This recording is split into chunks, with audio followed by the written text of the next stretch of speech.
Hepinize merhabalar. Şimdi Oğlonaya Tepesi'ne geldik. Burası Moskova'da doğal olarak size göstereceğim son yer. Daha sonra müzelere gitmeye başlayacağız ve müzelerden ilk durağımız Zafer Müzesi olacak.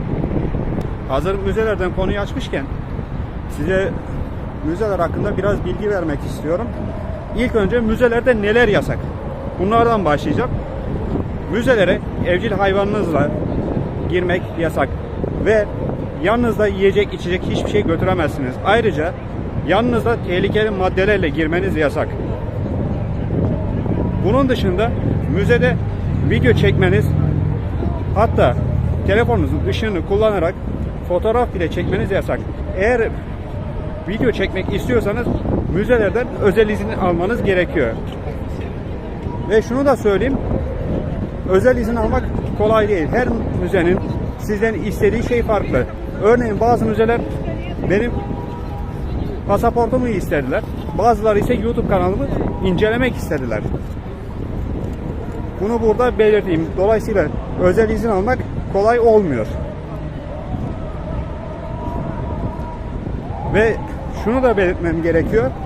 Eğer siz bir Sovyet kahramanıysanız, emek kahramanıysanız, Rusya kahramanıysanız veya emekliyseniz müzelere indirimli veya ücretsiz girebilirsiniz. Ama sizin durumunuzu ispatlayan belgeyi müze yönetimine ibraz etmeniz gerekiyor. Diyelim ki siz bir Sovyet kahramanısınız.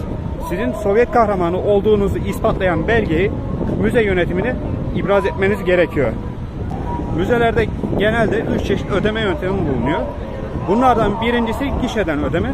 İkincisi banka kartınızı kullanarak ödeme yapabilirsiniz. Üçüncü bir yolsa, eğer sizin Pushkin kartınız varsa ve müze Pushkin kartıyla ödeme almayı kabul ediyorsa ödemenizi Pushkin kartıyla yapabilirsiniz.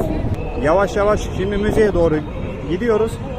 Müzenin önünde görmüş olduğunuz bu anıt 141 metre uzunluğunda ve buradaki en dikkat çekici yapı. Anıtın adı da Zafer Anıtı.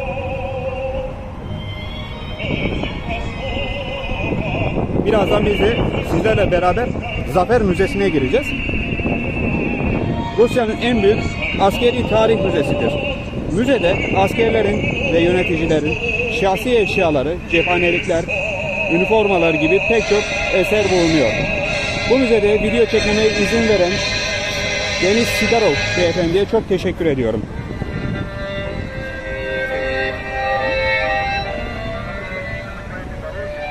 Bu arada şu hemen yan tarafı da göstereceğim sizlere.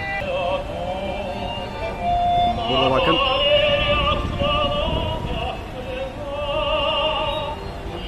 Anıtlar da var.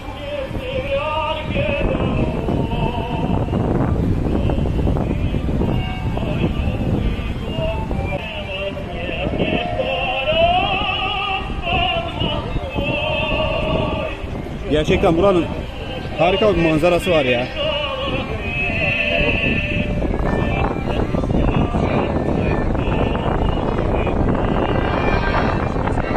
Eğer Moskova'ya yolunuz düşerse mutlaka gelip bu müzeyi görmenizi tavsiye edeceğim.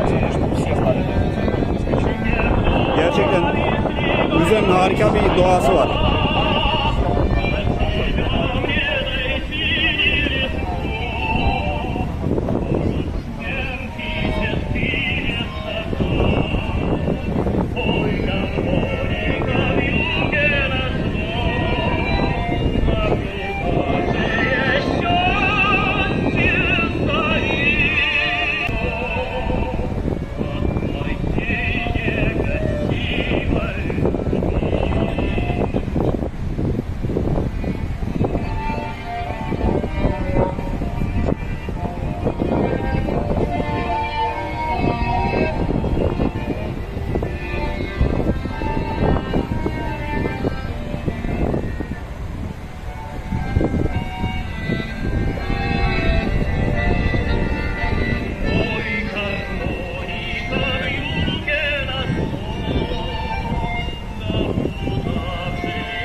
Здравствуйте.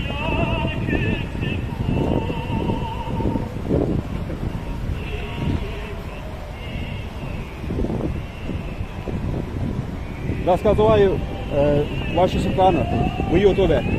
Как? Рассказываю ваши страны в Ютубе.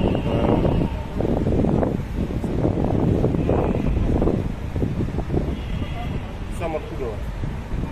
Я приехал из Турции. Я турок. Откуда? Турция. Турция. Турция, да.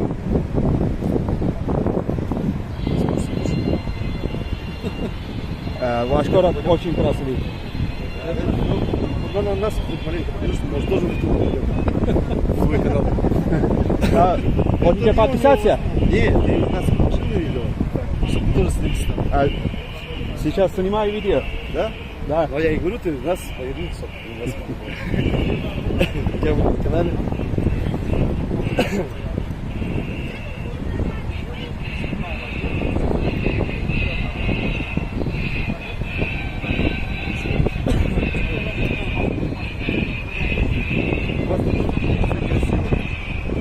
А что? У вас тоже в Турции красиво очень. Да, мой город Анталия. Я уже приехал из Анталии. Там же тоже красиво. Да. Только природа. Природа? Да. Ну, у вас там и тоже, и музеи же, все здания красивые. Да, музей есть, но небольшой, как этот. Маленький.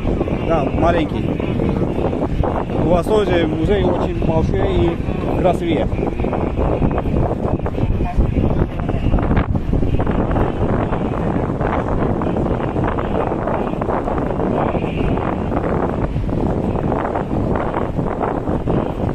Bu arada Rusça konuştuğum bölümlerde sizler için altyazı ekleyeceğim.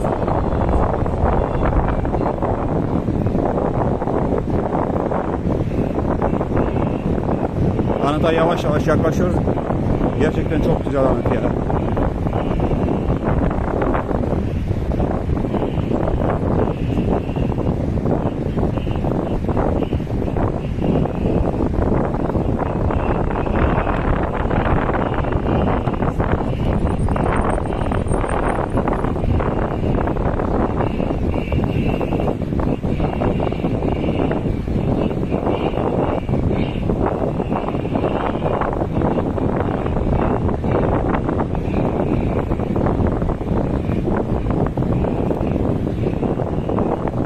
Müzenin gerçekten çok geniş bir meydanı var.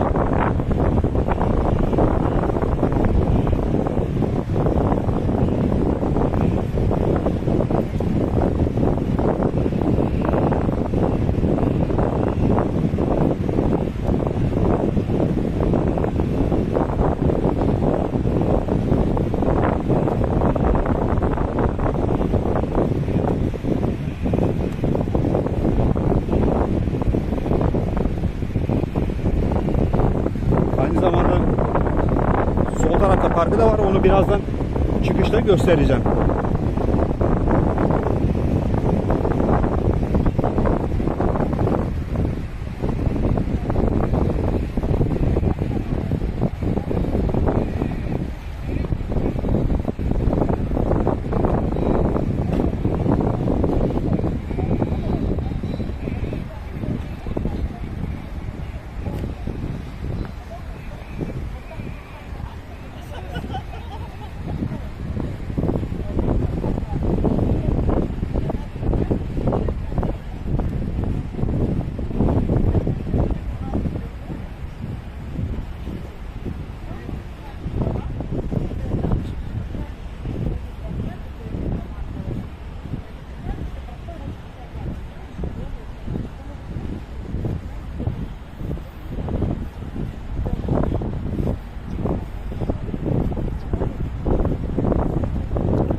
Şimdi birazdan bu anıtın önüne bırakılan çelenkleri göreceksiniz. Çelenklerin her biri gerçekten çok güzel ya.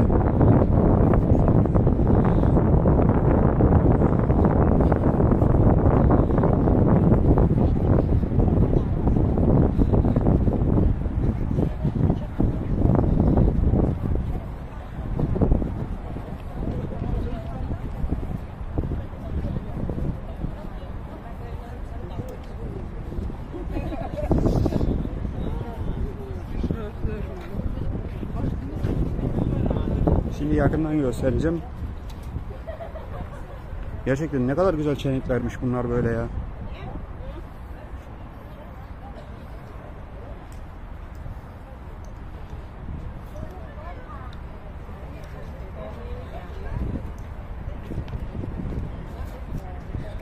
Bu arada Moskovalılarla alakalı şunları da söylemek istiyorum. Gerçekten hepsi çok nazik insanlar. Kime bir şey sorduysam hepsi sağ olsunlar yardım ettiler.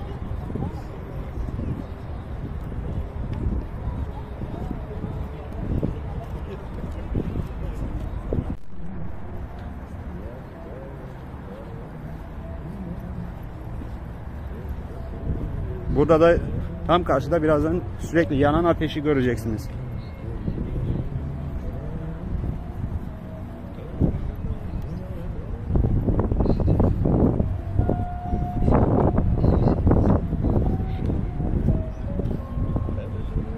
Buraya yine çelenkler bırakmışlar.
Şimdi müzeye gireceğiz.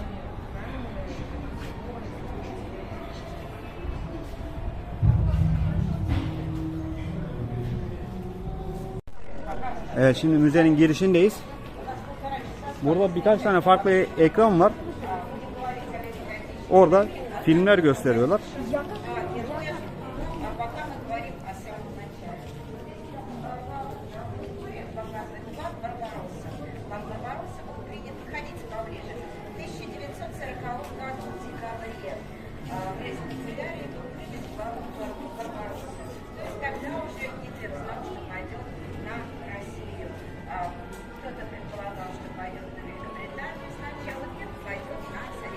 Ve gördüğünüz gibi burası gerçekten geniş.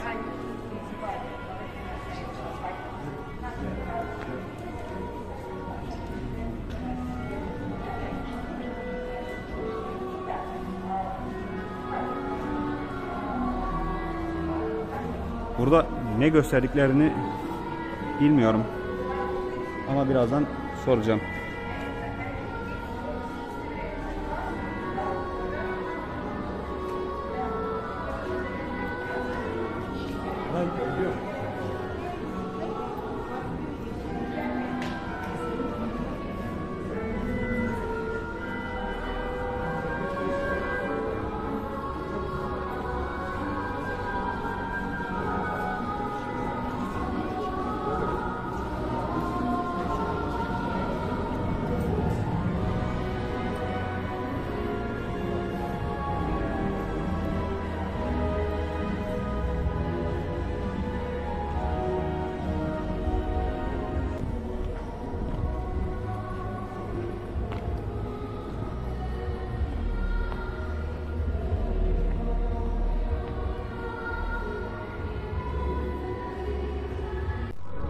Bu görmüş olduğunuz heykel Yunan zafer tanrıcası Nike'ın heykeli.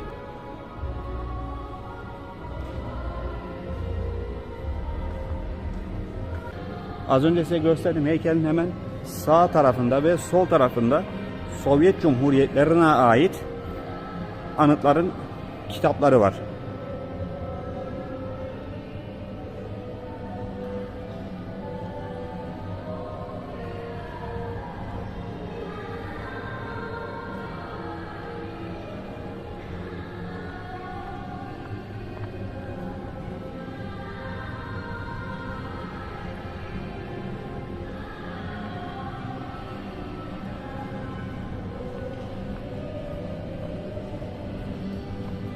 Şimdi tekrar geldiğimiz yerden geriye dönüyorum.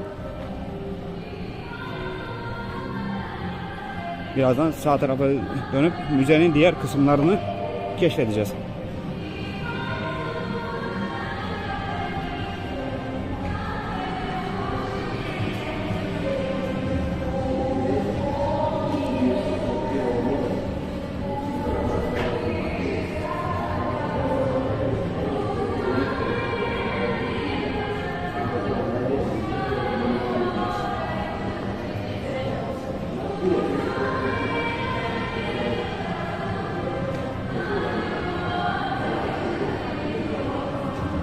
Burada da kıyafetler görüyorsunuz.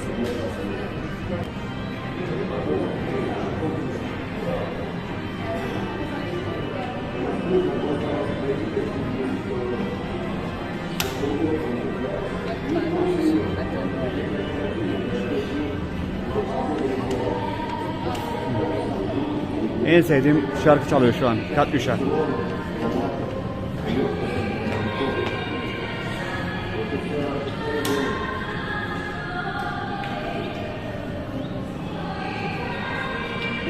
Burada Moskova savunması sırasında kullanılan malzemeler var. Silah. Onun dışında askeri kıyafetler var.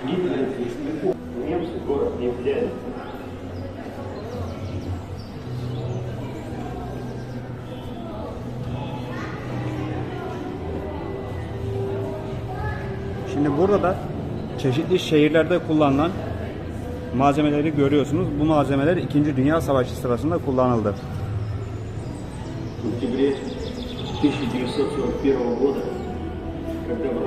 Kaluga, Kalinin, Yelets, Tula,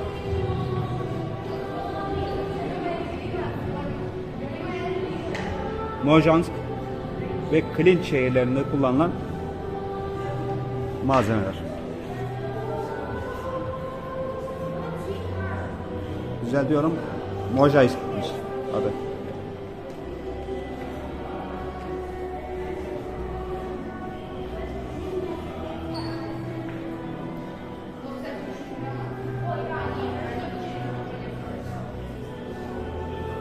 Hemen az önce gösterdiğim yerin arka tarafında da bu toplar yer alıyor.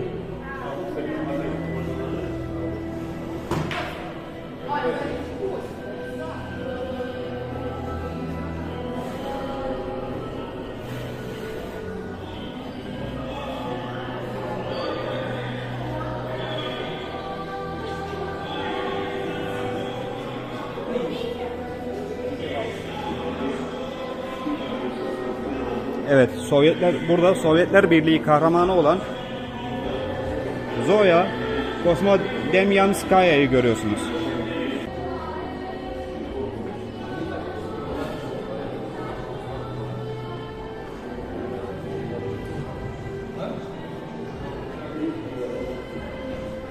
Burada Sovyetler Birliği kahramanı Aleksandrovich Pliev'in heykelini görüyorsunuz.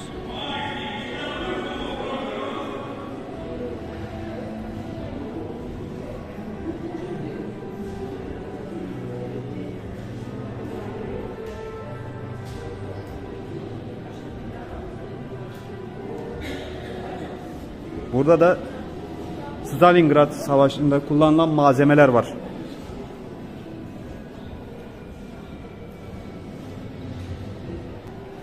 Birazdan size daha net göstereceğim.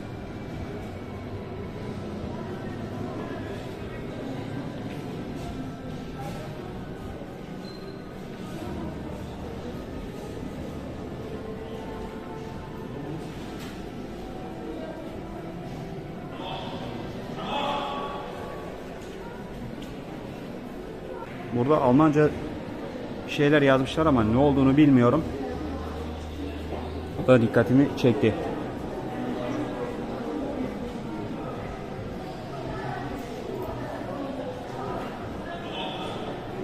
Burada yüzük operasyonunda kullanılan silahlar var.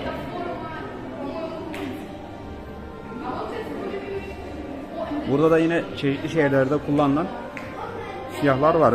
Bunların tabi tamamı 2. Dünya Savaşı sırasında kullanılan malzemeler. Bakalım burada ne var.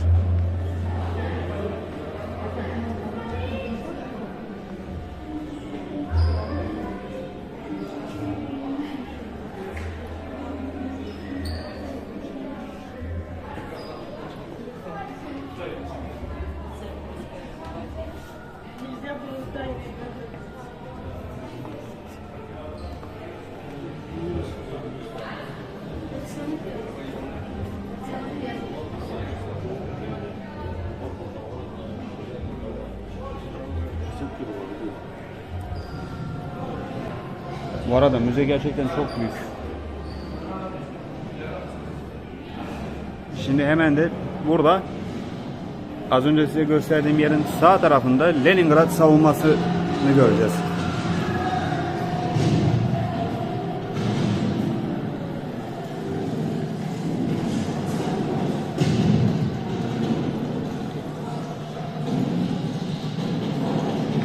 Gerçekten çok gerçekçi yapmışlar bunu ya.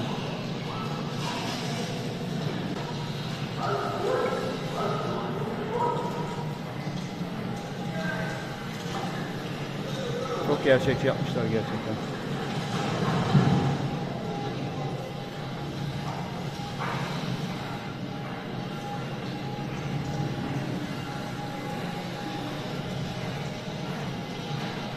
Bu arada bu önümde görmüş olduğunuz top Leningrad savunmasında kullanılan gerçek bir top.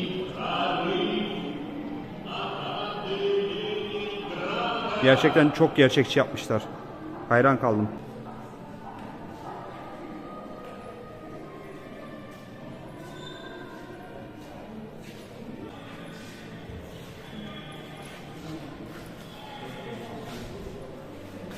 Şimdi artık müzenin diğer taraflarını keşfetme vakti.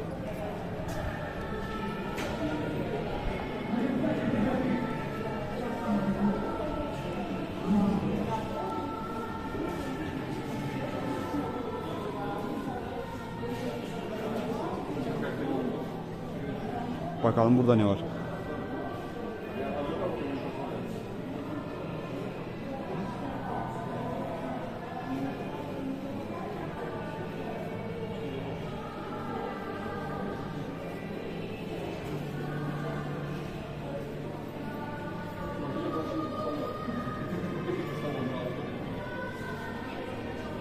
Burada da Leningrad savunmasında kullanılan silahlar var.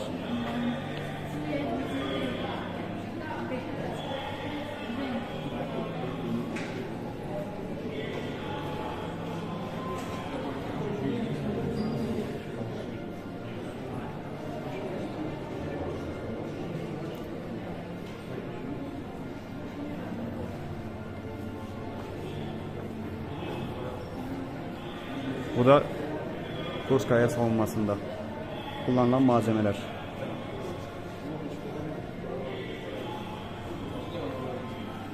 Bu arada bu gördüğünüz ekranlar dokunmatik.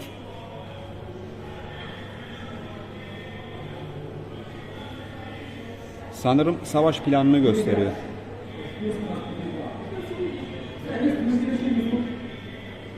Burada bakın fotoğraf ve videoları da görebiliyorsunuz.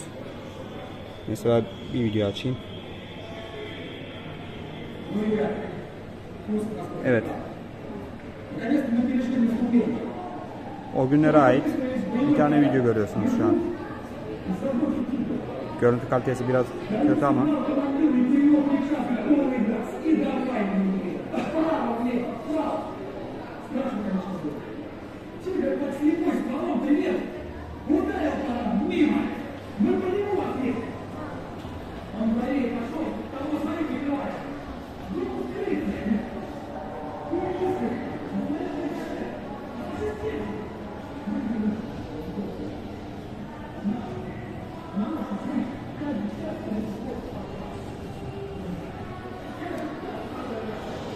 Burası da Kurskaya savunmasında. Daha doğrusu savunmayı anlatıyor.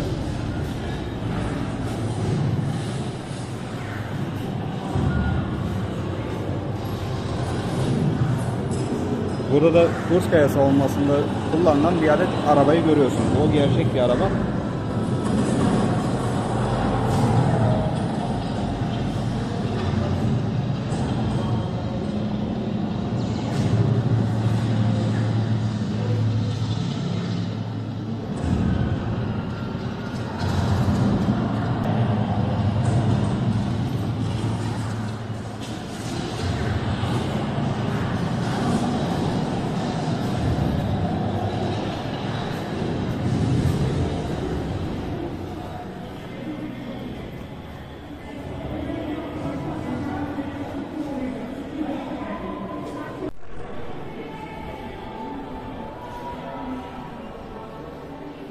Burası da Dnyeper'i anlatıyor.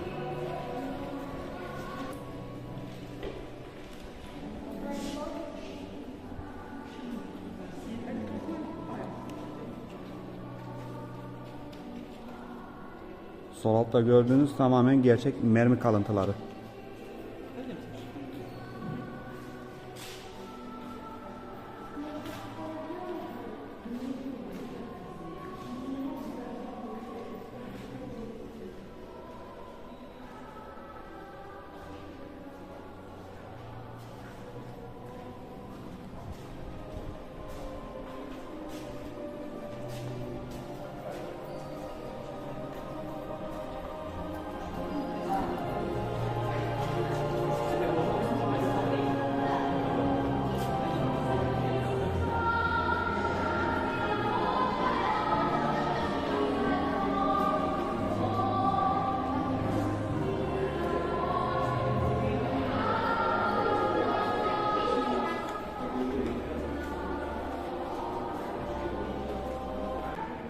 Burada Vladimir Kozlov'a ait malzemeler görüyorsunuz. Daha doğrusu kıyafetleri görüyorsunuz. Askeri kıyafetleri.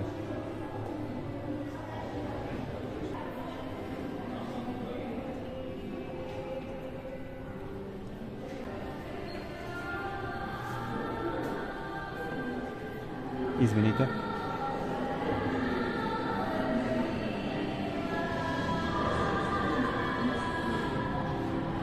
Evet, bu da sanırım Berlin'in düşüşünü anlatıyor burası.